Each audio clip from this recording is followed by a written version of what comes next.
Medicine में consultant physician के रूप से काम करता हूँ। मेरे साथ डॉक्टर विनोद सर है, जो भी पटेल हॉस्पिटल में इंटरनल मेडिसिन में कंसल्टेंट फिजिशियन है। शुगर कारण बढ़ने के मतलब डायबिटीज के बहुत सारे कारण है, जो मोस्टली हमारा लाइफस्टाइल हमारा जो आजकल खराब होता है, या हमारा जेनेटिक वो है, फैमिलियल डिसऑर्डर रहते हैं। तो इसकी जो कॉम्प्लिकेशन है, डॉक्टर साहब थोड़ा कॉम्प्लिकेशन पर वो जी रोशनी डाल। कॉम्प्लिकेशंस के पहले हम लोग साइंस के ऊपर बात कर लेते हैं। बिल्कुल जी। कि इसके लक्षण क्या होते हैं। जो डायबिटीज है हम लोग इसको मधुमेह कहते हैं, हिंदी में उसको मधुमेह कहा जाता है, ठीक है। अब इसके साइंस काफी सारे होते हैं, बट जो मेजर साइंस होते हैं उसमें बहुत ज्यादा प्यास लगना, बहुत ज्यादा आपको पेशाब आना, ठीक है। उसके बाद बहुत भूख लगना, एक तो वजन कम भी हो सकता है या वजन बढ़ भी सकता है। ये कई मुख्य लक्षण है जो अपने मिलते हैं। पैरों में जलन होना। तो सर आप हमें थोड़ा सा इसके कॉम्प्लिकेशंस के बारे में विस्तार में बताएंगे कि डायबिटीज हम लोग इतना क्यों सोचते हैं कि डायबिटीज इतना जानलेवा है, या इसके क्यों हम लोग कहते हैं, क्योंकि काफ़ी पेशेंट्स जो हमारे पास आते हैं ओपीडी में, जैसे आप और मैं देखते हैं, तो इसको हम लोग काफ़ी देखते हैं। पेशेंट को कोई दिक्कत नहीं होती, पेशेंट कहता है कि मुझे तो कोई तकलीफ नहीं हो रही है, मैं दो दवाई क्यों लूँ, मैं इंसुलिन क्यों लूँ, या मैंने जो दवाई खाई पहले भी वैसा था, उसके बाद भी मैं वैसा लगता है, कोई मेरे शरीर पर ऐसा नहीं है, कोई भी कुछ भी दिक्कत नहीं है ना। इसका कारण तो ये है, इसके कारण बताइए कि हम लोग क्यों दवाई देते हैं। कारण ये है कि डायबिटीज तो सबको पता खतरनाक बीमारी है, हर ऑर्गन पर तो असर करती ही करती है। सबसे पहले हम आईज से शुरू करें। इसमें डायबिटिक रेटिनोपैथी, आईज खराब होना, रोशनी चली जाना, कैटरैक्ट होना।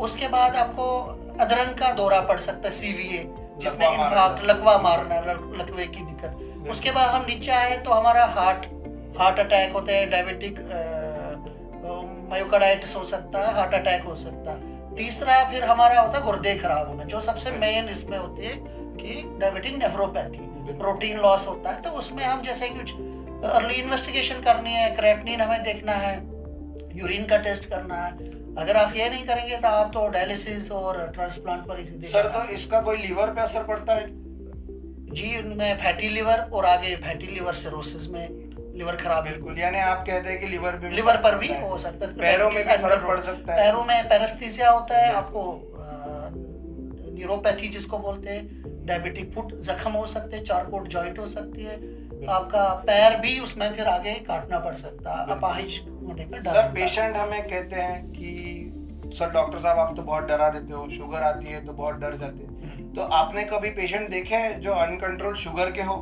और उसके बाद उन्हें पैर काटने पड़े हो, या उनका हार्ट अटैक आया हो? बहुत सारे ओपीडी में तो आप देख लो, हफ्ते में एवरेज 2-3 ऐसे आते हैं जिनका डायबिटिक फुट होता है।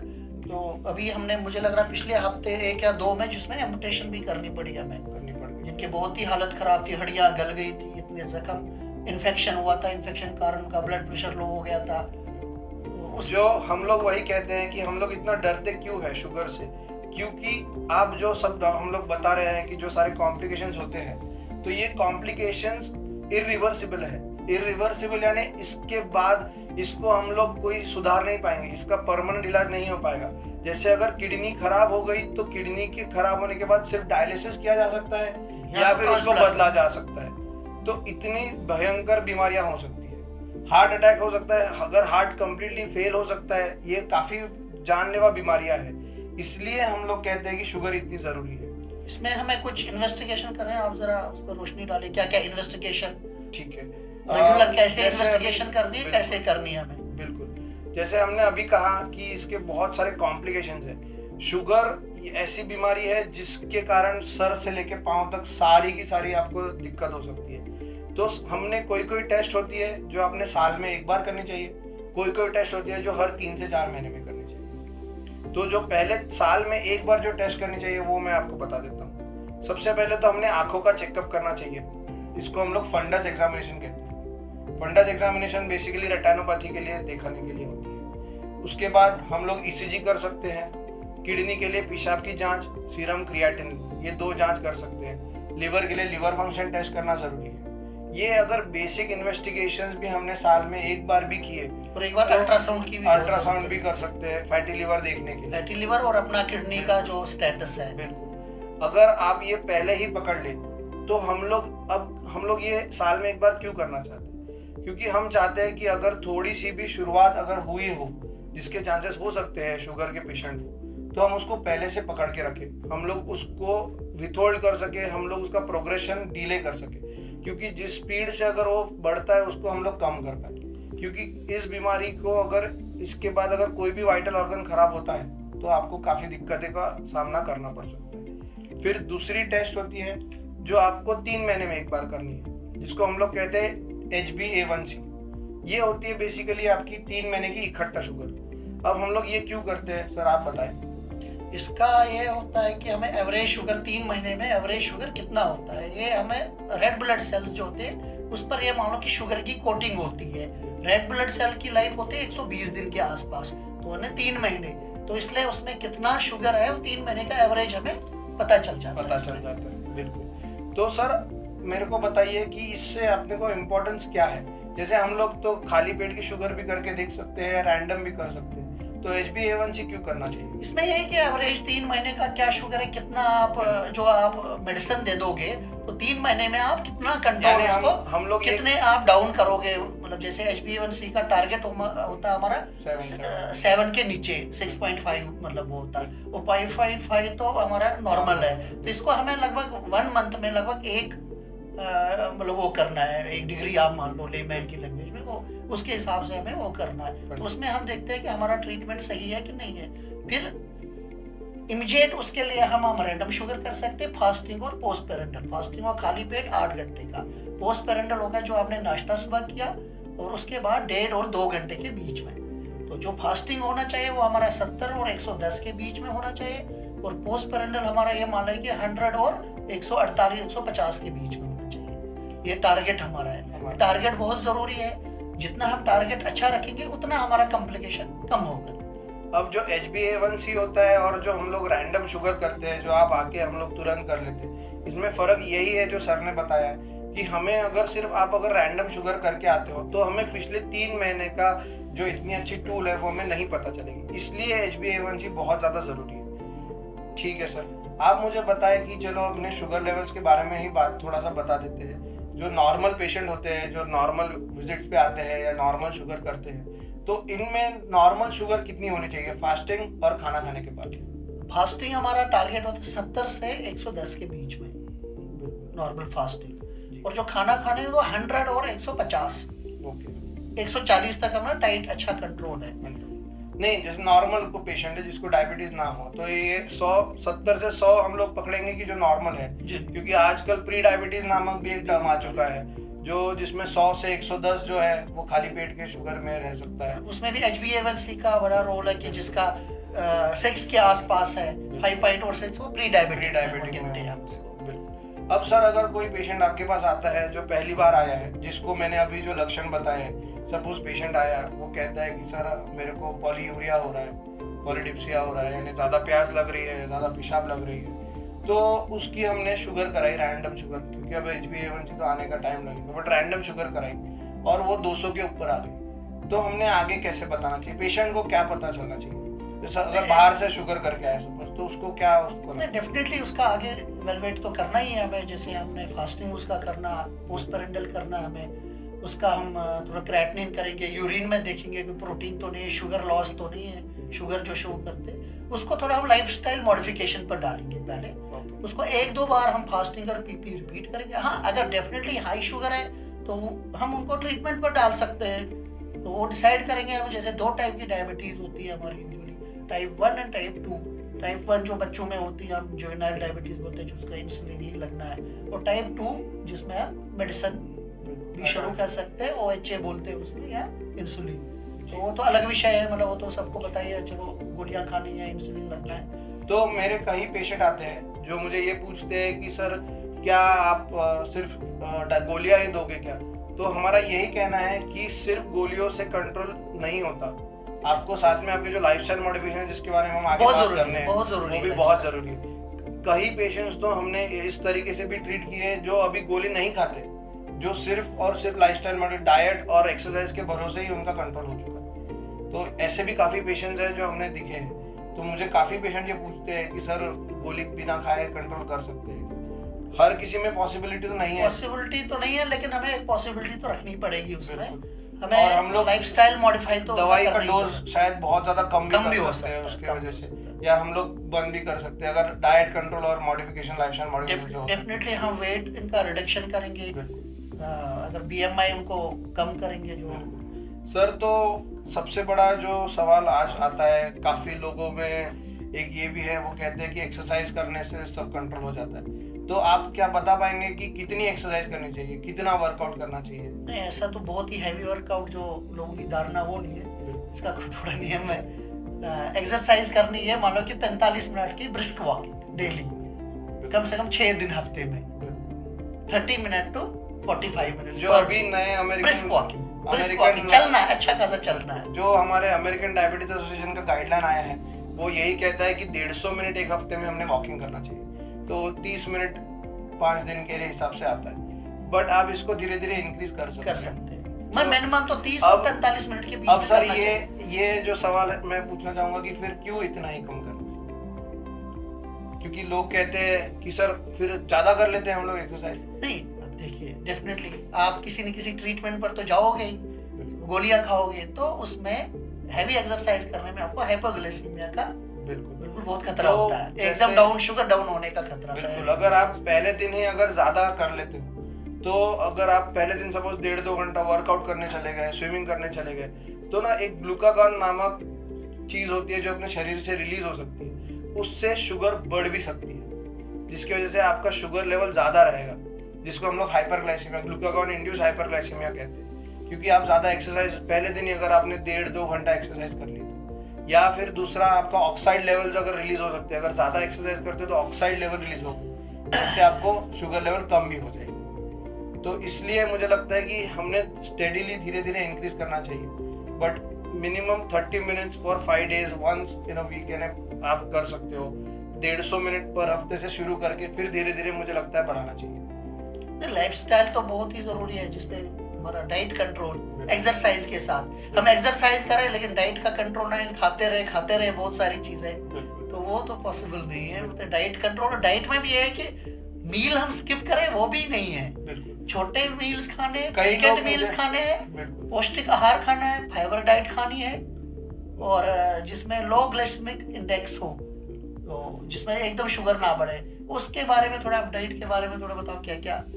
जो आपने सर सही कहा, बिल्कुल। सबसे पहला पेशेंट आता है, सर मैंने तो दोपहर का खाना बंद कर दिया, मैं तो कुछ खाती ही नहीं सर, मैंने तो कभी चाय नहीं पी, ये नहीं की। तो मुझे लगता है कि आपने बिल्कुल ऐसा नहीं करना चाहिए। आपने आपका ब्रेकफास्ट, लंच और डिनर, ये तीनों चीज एडिक्वेट क्वांटिटी में खानी चाहिए, क्योंकि इससे ही हम आपकी शुगर लेवल सेट कर सकते हैं। दवाइयों का जो असर होता है वो सेट कर सकते हैं। तो मुझे लगता है कि अगर आप प्रॉपर ब्रेकफास्ट अगर स्किप कर दोगे और दवाई लोगे तो शुगर लेवल कम हो सकती है। अब मेरे पास शुगर लेवल कम होती है, उसमें एक बड़ा कॉमन मतलब शुगर लेवल कम हो गई, घबराहट हुई, भूख लगी, और ऐसे खा लिया, पता नहीं क्या खाया, तो एकदम शुगर बढ़ गई, आप बढ़ गई। तो मुझे काफी लोग ये कहते हैं कि सर मैंने तो ब्रेकफास्ट बंद ही कर दिया, आपसे मिलने के बाद मेरे को तो बिल्कुल ही नहीं होता है, मैंने ब्रेकफास्ट बंद कर दिया तो मेरी शुगर लेवल एकदम ही कम होने लग गई। तो मैं यही कहना चाहूंगा कि आप अगर ऐसा करोगे तो आपको दिक्कत हो सकती है। हाइपोग्लाइसेमिया भी एक दिक्कत वाली है। हमें ना आपकी बेसिकली यूग्लाइसेमिक स्टेट में हमें रखना है। यूग्लाइसेमिक स्टेट क्या होता है? यूग्लाइसेमिक स्टेट होता है बेसिकली कि आपकी जो उस फास्टिंग यानी खाली पेट की और खाना खाने के 2 घंटे बाद की जो लेवल्स होती है वो एक रेंज में होनी चाहिए। जैसे अभी सर ने कहा कि 70 से 125, 110 तक खाली पेट की, और उसके बाद अगर आप खाना खाने के बाद से 100 से 150, 160 तक आपकी नॉर्मल पोस्ट पेंडियल रहनी चाहिए। इसको हम कहते हैं यूग्लाइसेमिक स्टेट। तो हमें ये आपकी अचीव करनी है। अगर आप खाना बंद कर देंगे तो शायद आपकी कम हो जाए या ज़्यादा भी बढ़ जाए। तो आपने इसलिए डाइट पे बहुत ज़्यादा फोकस रखना पड़ेगा। तो सर आप बताएं कि जैसे डाइट में अगर हमने कोई चीज़ करनी है तो आप पेशेंट को जनरली क्या रेकमेंड करते हो? डाइट का तो यही कि high fibre diet, low sugar जिसमें low carbohydrate diet, protein adequate amount में, फैट लो फैट डाइट, मतलब सब्जियां खाइए आप, हरी सब्जियां खाइए आप, प्रोटीन वाली चीजें खाइए आप, मीठा एकदम रॉ शुगर नहीं खाइए आप, बर्फी खा ली या जलेबी खाइए, वो नहीं करना है आपको। वो चीजें, फ्रूट आप खा सकते हैं, कुछ नियम फ्रूट खाने चाहिए आपको। तो जैसे कोई कोई होते हैं जहाँ पे आपको अलाउड होता है खाना, जहाँ कहीं कहीं पे फिक्स थोड़े से क्वांटिटी में खानी चाहिए, कोई कोई चीज़ होती है जो बिल्कुल भी नहीं खानी चाहिए। हमने बेसिकली देखना है कि अगर जो सब्जियां है या जो भी आपकी फ्रूट्स भी है उसमें लो ग्लाइसेमिक इंडेक्स हो, अगर लो ग्लाइसेमिक इंडेक्स फ्रूट्स है आपके अवेलेबल तो आप खा सकते हो। अगर जैसे आप आलू, अरबी, ये हाई ग्लाइसेमिक, चावल हो गए तो ये ना हाई ग्लाइसेमिक इंडेक्स फूड है, तो आप ये नहीं खा सकते। तो आप कहोगे कि क्या खा सकते हो, जैसे सर ने कहा ग्रीन लीफी वेजिटेबल्स, बाकी सब्जियां बिल्कुल खा सकते हो। सर मेरे को परसों एक पेशेंट आके बोला कि मैंने सर चिकन खा सकता हूँ, तो मैं आपको यही बताना चाहता हूँ आप चिकन खा सकते हो मगर बहुत कम क्वांटिटी। अब कितनी कम क्वांटिटी, अगर आप सपोज वीक में 1 या 2 खाते हो तो ज़्यादा से ज़्यादा 3 पीस या 4 पीस मीडियम 100 ग्राम ऐसे एवरेज 100 में बिल्कुल, तो आप उतना खा सकते हो। और वो भी बटर चिकन है, फैट जैसे पंजाब में फैट बहुत यूज करते हैं, बटर करते हैं यूज, उसमें क्रीम करते हैं यूज, वो नहीं ले सकते। अब आपको और दूध के लिए, तो दूध आप अगर जो टोन्ड मिल्क होता है वो आप ले सकते हो, थोड़े लो फैट वाला जो लो फैट वाला ले सकते हो, बट ये भी थोड़े क्वांटिटी में ले सकते हो। तो अब आप सब्स्टिट्यूट, आप सबसे बड़ा सवाल आता है कि सर चाय के लिए क्या लें? चाय के लिए एक बड़ी चीज मैं बता रहा हूँ यहाँ से सर, हमने तो गुड़ की चाय पी, उसमें गुड़ में तो शुगर बढ़ती नहीं है, पर ऐसा कुछ नहीं है जो गुड़ में भी उतनी बढ़ती है जितना आप सिंपल शुगर जो आप यूज करते हैं। तो बिल्कुल, तो मैं तो चाय के लिए ही पीनी पड़ेगी। चाय के लिए सबसे बेस्ट सब्स्टिट्यूट मैं कहना चाहूंगा कि अगर आपको नॉर्मल चाय पीनी भी है तो आप शुगर फ्री ड्रॉप्स का इस्तेमाल, वो भी कम, उसके भी अपने साइड में 1 या 2 ड्रॉप टेस्ट के लिए आप यूज कर सकते हैं, 1 या 2 ड्रॉप अगर आप कभी कभार यूज करना चाहते हैं, क्योंकि जैसे सडनली आप चाय पीना नहीं छोड़ सकते, सडनली आप 2 आदत है पीते हो, आदत है की वो, तो आप धीरे धीरे उसको पहले 2 ड्रॉप शुगर फ्री के डालिए, फिर 1 डाल के उसको बंद कर सकते हैं। हर चीज के कॉम्बिनेशन होते हैं, इसलिए हम लोग ज्यादा नहीं उसमें कर सकते, बट थोड़ा थोड़ा करके आप उसको कम कर सकते हैं। तो मैं आपको यही बताना चाहता हूँ कि जो बाकी आपको मेनली शुगर, बाद में आपका गुड़, बाद में हनी, जैम, ये आप बिल्कुल ना खाएं। बटर भी बिल्कुल नहीं खा सकते, बिल्कुल। आप लीची नहीं खा सकते हो, ठीक है, बहुत ज्यादा शुगर है, बिल्कुल बहुत ज्यादा शुगर है इसमें। उसके बाद बनाना ही नहीं खा सकते, मैंगोज नहीं खा सकते, चीकू नहीं खा सकते। सर और एक चीज जो लोग पूछते हैं कि मैंने ड्राई फ्रूट्स खाना शुरू कर दिया, तो मैं आपको यही बताना चाहूंगा कि ड्राई फ्रूट्स भी आप नहीं खा सकते, खा सकते हैं बहुत ही कम क्वांटिटी में, होता है कि बहुत सारे लोग बहुत सारा क्वांटिटी में, मैं तो बेटर कहूंगा कि आप अवॉइड ही कर लो तो ज्यादा बेटर रहेगा, क्योंकि उससे भी आपका काफी ग्लाइसेमिक इंडेक्स बढ़ सकता है। तो अभी लोग पूछते हैं कि आप खा क्या सकते हो, जैसे हमने कहा सब्जी आप खा सकते हो। सर फ्रूट्स में अगर आप कोई कुछ बताना चाहेंगे कौन से फ्रूट्स हम लोग खा सकते हैं? फ्रूट्स में तो हम पपैया, पपीता बेस्ट माना जाता है, हम थोड़ा अमरूद खा सकते हैं, सेब कभी मतलब सेब भी एकदम छोटे क्वांटिटी में खा सकते, कम क्वांटिटी में खा सकते हैं, बिल्कुल। तो जैसे जिसको भी आप, और यूजुअली ऐसा करना है कि फ्रूट सैलेड बना के खा लें, थोड़ा इसका थोड़ा थोड़ा करके खा सकते, तो उसमें थोड़ा ग्लाइसेमिक इंडेक्स थोड़ा मतलब वो रहता है, कम रहता है। ओके। और सर अंडे खाने के लिए क्या हम लोग? अंडे खाने के लिए बॉइल्ड एग बेस्ट है, वो भी अंदर पीला जो है योक वाला पार्ट निकाल के, क्योंकि वो प्रोटीन आपको अच्छा प्रोवाइड करेगा, एग वाइट। ऑमलेट तो थोड़े अवॉइड करेंगे, उसमें फैट आपका तेल जाना, घी जाना या बटर जाना, उसको अवॉइड ही कर सकते हैं, ठीक है। और जो फिश है वो भी आप थोड़े क्वांटिटी में खा सकते हैं, ग्रिल्ड फिश खा सकते हैं, बिल्कुल, और थोड़े क्वांटिटी में, जैसे मैंने आपको कहा कि जैसे चिकन का है वैसे ही सेम फिश के लिए ग्रिल्ड फिश खा सकते हैं, बिल्कुल। तो सर मेरे को लोग पूछते हैं कि जैसे कोल्ड ड्रिंक्स पी सकते हैं? कोल्ड ड्रिंक तो बिल्कुल ही नहीं है, उसमें तो बहुत ही ज्यादा मुझे लग रहा कुछ 450 ml में शुगर होती है।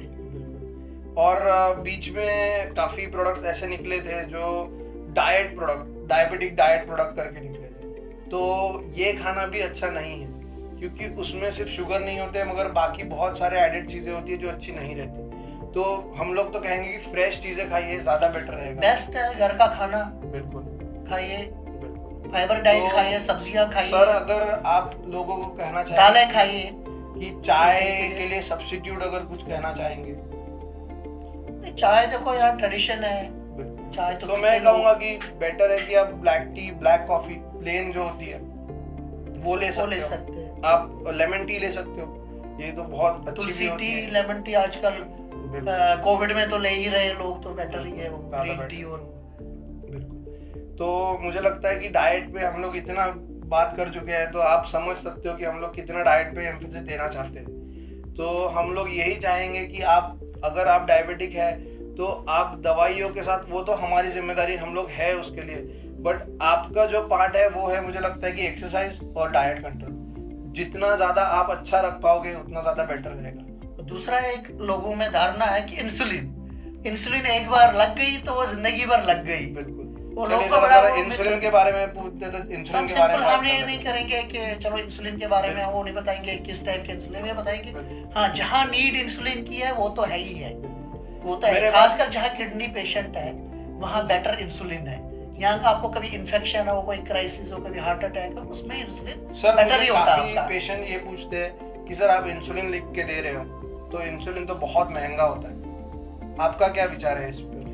आप रेगुलर इंसुलिन लीजिए, जो ऐसा महंगे लेने की जरूरत नहीं है। मुझे मेरे हिसाब से मार्केट में बहुत सारी चीजें अवेलेबल है, अच्छी चीजें, अच्छा कंट्रोल उसमें। हाँ, जो अफोर्ड नहीं कर सकता, हमारे पास जो मिक्सटार्ड्स है या 370 वाले हैं, वो तो अच्छा कर सकते हैं। मुझे सर लगता है कि जो हम लोग, क्योंकि हमें कॉस्ट फैक्टर बहुत जरूरी है।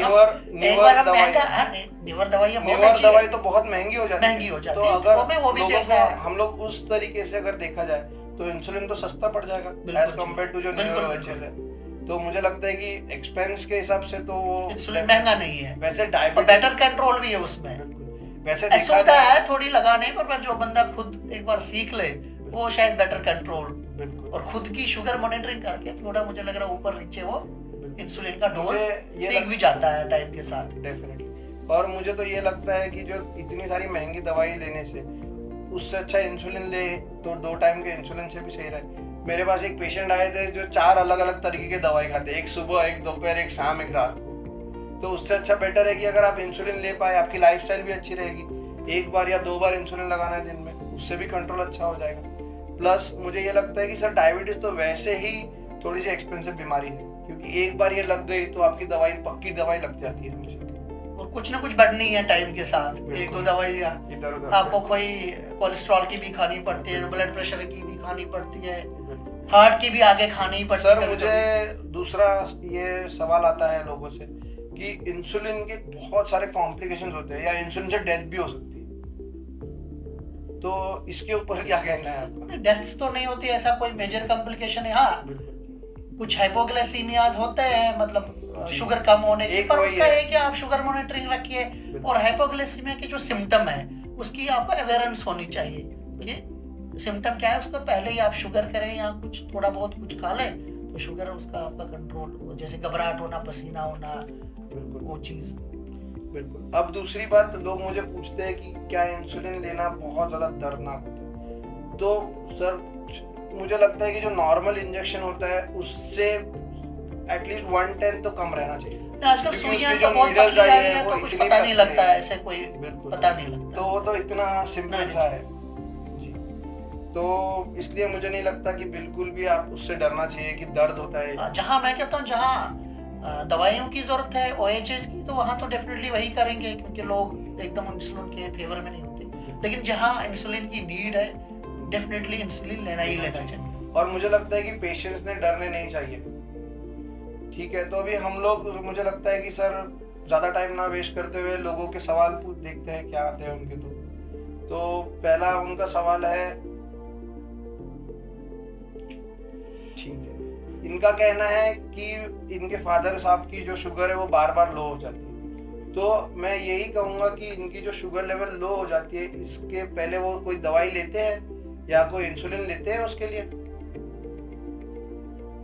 तो अगर नहीं, उसका डेफिनेटली एक चीज, अगर शुगर लो है तो वो डोजेज का थोड़ा मॉडिफाई करना। और दूसरा इनका क्रेटनिन, ऐसा ना हो कि किडनी का क्रेटनिन बढ़ गया हो तो उसमें फिर आपको हाइपोग्लाइसीमिया, कोई भी दवाई या इंसुलिन डोज एडजस्टमेंट करनी पड़ती है। अगर वो डायबिटिक है और अगर वो दवाई ले रहे हैं और उसके बाद शुगर कम हो रही है, वो भी फ्रीक्वेंटली कम हो रही है, तो उसके 2 मेन कारण हो सकते हैं। एक तो वो डोजेस बहुत ज्यादा हो रही है, दूसरी अगर वो खाना इधर उधर हो रहा है, अगर उनका डाइट कंट्रोल नहीं हो रहा है, अगर उन्होंने कभी रात का सपोज मील स्किप कर थोड़ा बहुत भी मिस कर दिया, अगर और वो गोली ले ली, तो उसके कारण भी शुगर, दवाई रेगुलरली और मील ठीक नहीं ली, तो उसमें भी चांसेस तो जैसा अगर आपका शुगर लेवल बार बार लो होता है तो आपने दोनों को ध्यान रखना चाहिए। कि आपका डाइट भी टाइम टू टाइम रहे और आपकी गोली भी टाइम टू टाइम रहे। आप you can not skip your meal और योर डाइट टैबलेट, बिकॉज अगर दोनों में से आप कुछ भी स्किप करते हो तो शुगर कम भी हो सकती है या ज़्यादा भी हो सकती है। ठीक है, और किसी का कोई सवाल है? एक और सवाल आया था कि अगर डॉक्टर आपको इंसुलिन सजेस्ट करता है तो क्या इसका मतलब है कि आपका डायबिटीज कंट्रोल में नहीं हो रहा है या आप डायबिटीज कंट्रोल प्रॉपर नहीं कर रहे? पेशेंट का सवाल ये था कि मैंने जैसे इंसुलिन अगर उनको प्रिस्क्राइब किया था तो वो कहते हैं सर क्या मैं डायबिटीज कंट्रोल नहीं कर पाया था, मैं तो दवाई भी टाइम पे ले रहा था, मैं तो सब कुछ आपने जो बोला डाइट भी रख रहा था, उसके बाद मैंने आपके एक्सरसाइजेस भी किए और इंसुलिन लेना पड़ा, तो भी इंसुलिन लेना पड़ा। इंसुलिन की इसको रिक्वायरमेंट आ गई ना, जब आपने OHA जो दवाइयाँ दी, जो उसका एक टाइम से रेजिस्टेंस या असर खत्म हो गया, लेमैन की लैंग्वेज, हम टेक्निकल मेडिकल वो नहीं बोलेंगे कि पेनक्रियाज से जो भी तो बीटा सेल से जो इंसुलिन रिलीज हुआ वो कम हो गया या आपका थोड़ा ओबेसिटी है या कुछ है।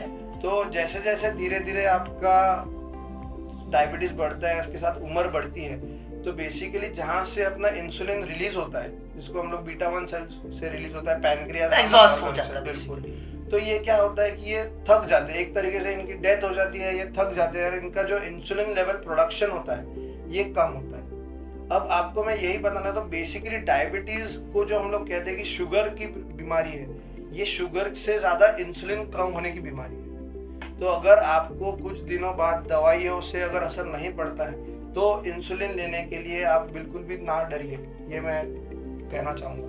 और बाकी अगर आप time to time every 3 to 4 months आपको फॉलोअप रखना है, आपको दिखाते रहना है, ये बहुत ज़रूरी है, क्योंकि अगर आप नहीं रखेंगे तो बाद में बहुत ज़्यादा कॉम्प्लिकेशन हो जाएंगे, जिसके लिए बहुत तकलीफें झेलनी पड़ सकती है। So I think this is more than sufficient. And हमारा अभी कैंप चल रहा है पटेल हॉस्पिटल में, it is going on right now. I think ये सैटरडे तक है ये कैंप हमारा 27 तक। डेफिनेटली आइए, चेकअप कराइए, मशवरा लीजिए, प्री मशवरा, प्री शुगर, ठीक है, तो दोनों कंसल्टेंट से मिलिए। बिल्कुल, तो हम लोग कर रहे हैं and we hope that you join here. Thank you so much. Thank you sir. Thank you, बिल्कुल हमें बहुत अच्छा लगा।